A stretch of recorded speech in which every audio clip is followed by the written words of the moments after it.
Graça e paz, galera, como que vocês estão? Tudo bem com vocês? Hoje quero trazer mais um vídeo aqui e hoje eu quero falar sobre a revelação especial de Deus. Eu quero deixar um recado muito importante aqui no comecinho.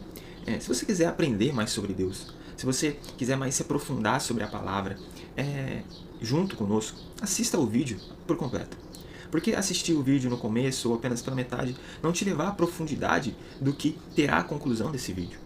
Então eu peço que assista o vídeo até completo, para que você entenda um pouco melhor o que eu estou querendo dizer. Não tiram conclusões antecipadas antes que o vídeo termine, ok? Muito obrigado. Então, o primeiro ponto que eu quero falar aqui sobre a revelação de Deus, né? Eu quero falar sobre que não podemos conhecer a Deus sem que Ele se revele a nós. Todo conhecimento que temos de Deus é obra divina. Então, todo conhecimento que temos de Deus é obra divina. Mesmo que eu estude teologia, mesmo que eu busque interpretar a Bíblia, quem nos capacita é o Espírito Santo. Então a gente precisa ter em mente esse primeiro princípio, que quem se revela a nós é Deus, que todo conhecimento que temos sobre Deus é uma obra divina e não uma obra nossa. Eu quero começar então lendo um texto que se encontra em Lucas, capítulo 18, do versículo 35 em diante. Quero falar, é um texto sobre o cego de Jericó. O texto diz assim: ao aproximar-se Jesus de Jericó, um homem cego estava sentado à beira do caminho pedindo esmola. Quando ouviu a multidão passando, ele perguntou o que estava acontecendo. Disseram-lhe: Jesus de Nazaré está passando. Então ele se pôs a gritar: Jesus, filho de Davi, tem misericórdia de mim. Os que iam adiante o repreendiam para que ficasse quieto, mas ele gritava ainda mais: Filho de Davi, tem misericórdia de mim. Jesus parou e ordenou que o homem lhe fosse trazido. Quando ele chegou perto, Jesus perguntou-lhe: o que você quer que eu faça? Senhor, eu quero ver, respondeu ele. Jesus lhe disse: recupere a visão, a sua fé curou. Imediatamente ele recuperou a visão e seguia Jesus glorificando a Deus. Quando todo o povo viu isso, deu louvores a Deus. Amém. Bom, nesse texto que a gente acabou de ler, a gente vê aqui o encontro da humanidade em sua limitação com a graça de Deus manifestado em Cristo. O clamor desse cego nos mostra que mesmo ele não podendo ver Jesus, ele reconhece a necessidade de misericórdia e salvação. Então, isso nos mostra o quão nós precisamos se humilhar diante de Deus. Igual eu falei no começo, o conhecimento que temos sobre Deus não é obra nossa. Então, o que eu conheço da palavra, o que eu conheço da Bíblia, não pode gerar em mim orgulho e soberba, porque quem se revela a mim é Deus. É uma obra divina. E esse cego aqui se colocou nesse lugar de humilhação. Ele reconhecia a necessidade dele de misericórdia, a necessidade dele de salvação. Depois, um pouco mais para frente, a gente vai voltar nesse texto para que a gente conclua ele e tenha um entendimento melhor do que eu quero dizer sobre o assunto do vídeo. Mas, primeiramente, eu preciso falar sobre as formas de revelação de Deus. Então, a primeira forma é a revelação geral. A revelação geral é aquela que está disponível a todas as pessoas, em todo mundo, em todo lugar. Todo ser humano pode conhecer a Deus. Todo ser humano pode conhecer que existe um Deus, apenas observando o universo criado. Essa é a revelação geral. É quando eu observo o universo criado e através desse universo criado, eu consigo entender que existe um Deus, que existe um Criador por trás de tudo isso. A outra forma é a revelação natural. Ela é muito semelhante à revelação geral, que é a maneira que Deus se revela através da natureza. Através da natureza criada. Então, a criação de Deus, né? Olhando a criação de Deus, seja os animais, seja o ser humano, através dessa natureza eu consigo entender que existe um Deus. Então é muito próximo à revelação geral, né? Só que essas duas revelações têm uma limitação. Porque essas formas de revelações, elas não podem levar o ser humano, levar a humanidade à salvação. Mas ela pode levar a humanidade à condenação. E antes de eu comentar o porquê, eu quero ler outro texto que se encontra em Romanos 1, versículo 20 ao 23. Pois, desde a criação do mundo, os atributos invisíveis de Deus, seu eterno poder e sua natureza divina têm sido vistos claramente, sendo compreendidos por meio das coisas criadas, de forma que tais homens são indesculpáveis, porque, tendo conhecido a Deus, não o glorificaram como Deus, nem lhe renderam graças, mas os seus pensamentos tornaram-se fúteis, e os corações insensatos se obscureceram. Até aqui, o versículo 21. Veja só, Paulo aqui já está falando sobre a forma que Deus se revela através das coisas criadas. E que isso, de uma certa forma, é indesculpável para a humanidade, que reconhece que existe esse Deus, mas não vive para ele e faz coisas terríveis. E você pode talvez falar, mas tem pessoas que não acreditam em Deus. Mas elas têm que ter muita fé para não acreditar em Deus. Porque tudo leva que existe um Deus, através das coisas criadas. Né? A ciência nunca conseguiu chegar ao ponto de dizer não existe Deus. Na verdade, quanto mais o tempo passa, mais fica próximo, a ciência fica mais próxima ainda de que realmente o mundo teve um Criador, que o mundo foi planejado. E assim como o cego de Jericó, devemos reconhecer que necessitamos de misericórdia e salvação, porque somos indesculpáveis. Porque a gente consegue entender que existe um Deus. Mas mesmo conseguindo entender que existe esse Deus, quais são as nossas atitudes? Precisamos reconhecer que necessitamos de misericórdia e de salvação, que não podemos conhecer a Deus com os nossos próprios olhos. Assim como em Lucas 24, os discípulos do caminho de Emaús não conseguiram reconhecer a Cristo, mas somente quando ele partiu o pão, ou seja, é uma obra divina. Eu conhecer a Deus é uma obra divina. Só que existe uma boa notícia, e a boa notícia é que Deus escolheu se revelar a nós, e não apenas através do universo e da natureza criada, mas ele também escolheu revelar o seu plano redentor. Porque como vimos em Romanos, o ser humano é indesculpável. Porque ele tem o conhecimento que existe um Deus, através das coisas criadas. Mas ele ignorou esse conhecimento. Ele ignorou Deus. Mas Deus escolheu nos revelar o seu plano redentor.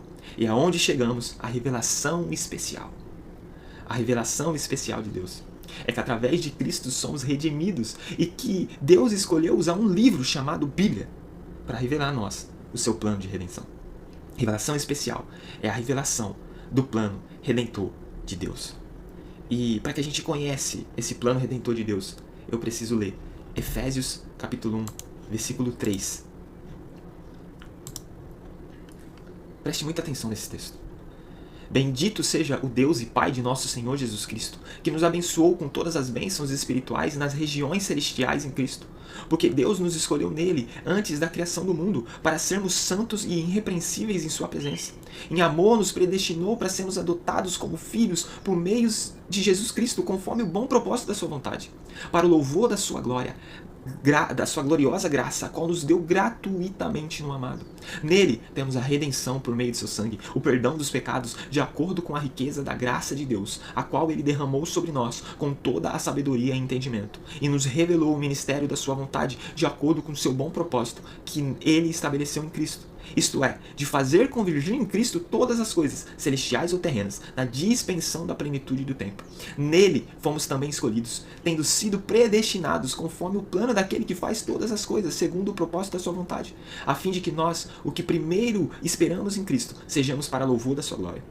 Nele, quando vocês ouvirem e crerem na palavra da verdade, o evangelho que os salvou, vocês foram selados com o Espírito Santo da promessa. Qual é a garantia da nossa herança? Até a redenção daqueles que pertencem a Deus, para o louvor da sua glória.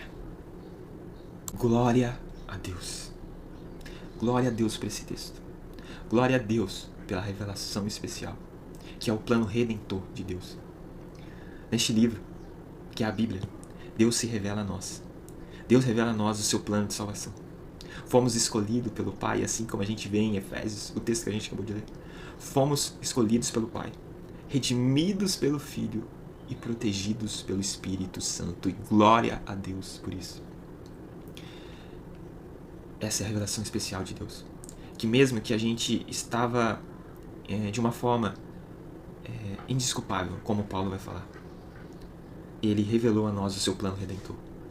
E hoje podemos ser salvos através de Cristo Jesus. O texto de Efésios que a gente acabou de ler, Paulo está trazendo o remédio para a humanidade. Qual que é o remédio da humanidade? Qual é a nossa salvação? Porque olha ao mundo ao seu redor. Realmente, você acha que tudo isso é um delírio? Que nós não precisamos de redentor, que nós não precisamos de um salvador? Olha para a realidade do mundo que a gente vive. E quanto mais o tempo passa, mais eu concluo o quão somos miseráveis E o quão precisamos, o quanto que a gente precisa, como o cego de Jericó reconheceu, misericórdia e salvação. Porque assim como aquele cego, teve um momento que nós estávamos cegos espiritualmente. Mas Deus escolheu se revelar a nós e abriu os nossos olhos. E agora podemos conhecer o plano redentor dele, a revelação especial dele. Só que para que esse remédio tenha efeito em nós, nós precisamos entender o quanto estamos doentes, para que a gente possa se colocar diante de Deus como o cego de Jericó, de uma forma que entendemos que necessitamos de misericórdia e salvação. E qual que é o diagnóstico da humanidade? Eu quero ler novamente outro texto de Romanos 1, agora os versículos 28 ao 31, que diz assim: além do mais, visto que desprezaram o conhecimento de Deus, ele os entregou a uma disposição mental reprovável para praticarem o que não deviam. Tornaram-se cheios de toda sorte de injustiça, maldade, ganância e depravação. Estão cheios de inveja, homicídio, rivalidades, engano, malícia. São bisbilhoteiros, caluniadores, inimigos de Deus, insolentes, arrogantes, presunçosos, inventaram maneiras de praticar o mal, desobedecem a seus pais, são insensatos, desleais, sem amor pela família, implacáveis. Embora conheçam o justo decreto de Deus, de que as pessoas que praticam tais coisas merecem a morte, não somente continuam a praticá-las, mas também aprovam aqueles que a praticam. Olha o quão forte é esse texto. E a mera coincidência dos dias de hoje. Esse diagnóstico de humanidade não é algo atual. É algo desde a queda do Éden. O ser humano é deplorável. A situação da humanidade é deplorável. Esse é o diagnóstico da humanidade. E a gente precisa entender isso.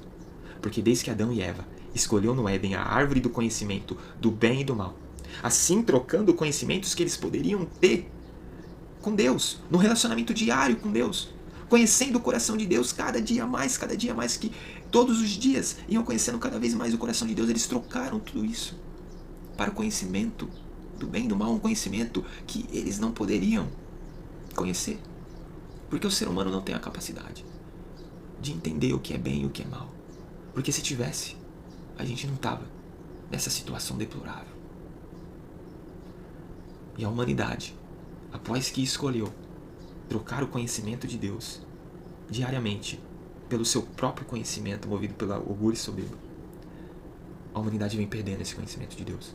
Por isso que é necessário que a gente conheça essa revelação especial de Deus. Ele escolheu se revelar a nós. Veja, Romanos 3, versículo 10. Como está escrito, não há nenhum justo, nenhum sequer. Não há ninguém que entenda, ninguém que busque a Deus. Não há ninguém que entenda e ninguém que busque a Deus. Se não há ninguém que busque a Deus, então qual é a conclusão que temos disso? Se estamos numa situação deplorável, num diagnóstico deplorável, e ninguém busca a Deus por causa dessa situação que a humanidade se encontra, qual que é a conclusão que teremos? A conclusão é que existe uma boa notícia. Que Deus, mesmo que nós não podemos buscar a Ele, Ele escolheu nos buscar. Ele nos escolheu. O Pai nos elegeu. O Filho nos redimiu. E o Espírito Santo protege. Essa é a conclusão de Efésios 1. Que Paulo nos mostra que necessitamos dessa misericórdia e salvação. Então que a gente possa se apropriar disso. Que a gente possa se colocar diante de Deus dizendo: eu entendi que eu preciso de misericórdia e de salvação. E eu quero conhecer a sua revelação especial. Para concluir, apesar da situação trágica, o Evangelho traz a boa notícia de que mesmo que ninguém busque a Deus, Ele tomou a iniciativa e veio nos buscar por meio de Jesus Cristo. O Evangelho revela que Deus transgride os limites do jardim do Éden e vai ao encontro da humanidade para restaurar o relacionamento perdido lá no Éden. O Evangelho é o anúncio de que Deus veio atrás da humanidade, não o contrário. Ele deu o primeiro passo para restaurar o nosso relacionamento com Ele. E essa restauração é a boa notícia que o Pai nos escolheu por meio de Cristo que nos redime, selando a salvação em nós pelo Espírito Santo. Amém.